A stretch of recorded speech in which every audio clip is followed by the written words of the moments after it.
भगवान बुद्ध कहते हैं कि इस शरीर को फेन समान जान। शिष्य को कह रहे ये बात बुद्ध, विद्यार्थी को नहीं, स्टूडेंट को नहीं। विद्यार्थी से बुद्ध का मिलन तो हो ही नहीं सकता, केवल शिष्य से हो सकता है। जो वस्तुतः आतुर है और जिनके यमन एक लपट बन गई है, एक खोज, और जो सब कुर्बान करने के लिए राजी है, सब कुछ लाव पे लगा दिया, जिन्हें जीवन में ऐसी कोई बात दिखाई नहीं पड़ती जिसके लिए रुके रहने की कोई जरूरत हो, जो अशात की तरफ जाने को तत्पर है, जो ज्ञान को छोड़कर अज्ञान को स्वीकारने के लिए है, केवल वे ही ज्ञात से मुक्त होते हैं और अज्ञात में उनका प्रवेश होता है। उनसे ही बुद्ध कह रहे हैं इस शरीर को फेन समान जान। देखा है ना आपने, समुद्र तट के ऊपर पानी जब ज्यादा खोलता है तब फेन इकट्ठा होता है सफेद रंग का, कितना सुंदर मालूम पड़ता है।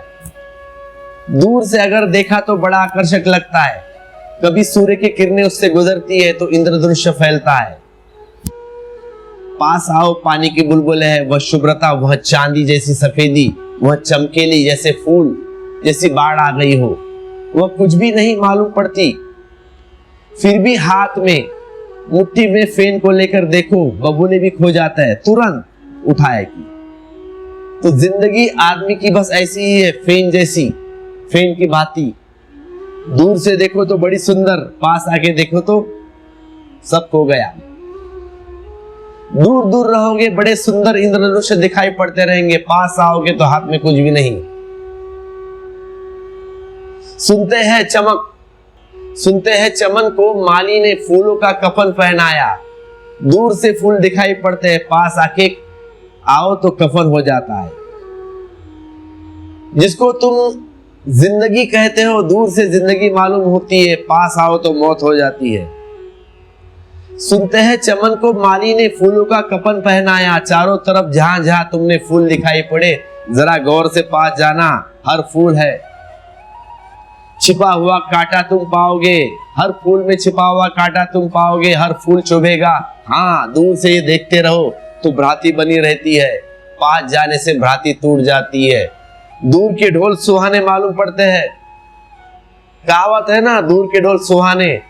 दूर से सभी चीजें सुंदर मालूम पड़ती है, पास जाके देखो पता चलेगा। तुमने कभी ख्याल किया है, दिन में चीजें उतनी सुंदर नहीं मालूम पड़ती जितनी रात की चांदनी में मालूम पड़ती है। क्या वजह है? क्योंकि चांदनी एक तिलिस्म फैला देती है, एक धुंधला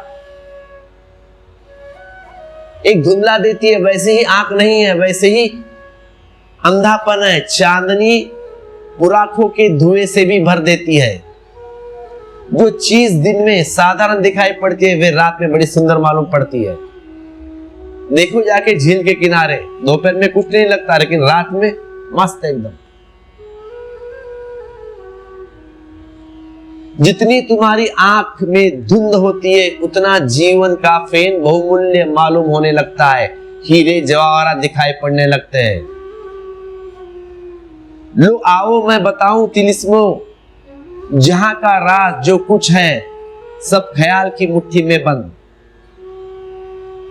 जितने दूर रहो उतनी ही वस्तुओं से संपर्क नहीं होता, सिर्फ ख्यालों से संपर्क होता है। जितने पास आओ जीवन का यथार्थ दिखाई पड़ता है, ख्याल टूटने लगते हैं। और जिसने भी जीवन का यथार्थ देखा वह घबरा गया, वह भयभीत हो गया, क्योंकि वहां जीवन के घर में छिपी मौत पाई है, फूल में छिपे कांटे पाए, सुंदर सपनों के पीछे सिवाय पत्थर से कुछ नहीं हाथ आया। पानी का झाग था कि मरुस्थल में देख गए जल में झरने थे। दूर से बड़े मनमोहक, पास आकर देखा तो कुछ नहीं। और यह सभी को अनुभव होता है, लेकिन फिर भी तुम न मालूम किसका इंतजार कर रहे हो। ना किसी ने वादा किया है, ना तुम्हें भरोसा है, ना कोई कारण आएगा। कोई भी नहीं आएगा, उम्मीद भी नहीं है, मगर शायद तुम सोचते हो और करो भी क्या। अगर इंतजार न करे तो और करे भी क्या।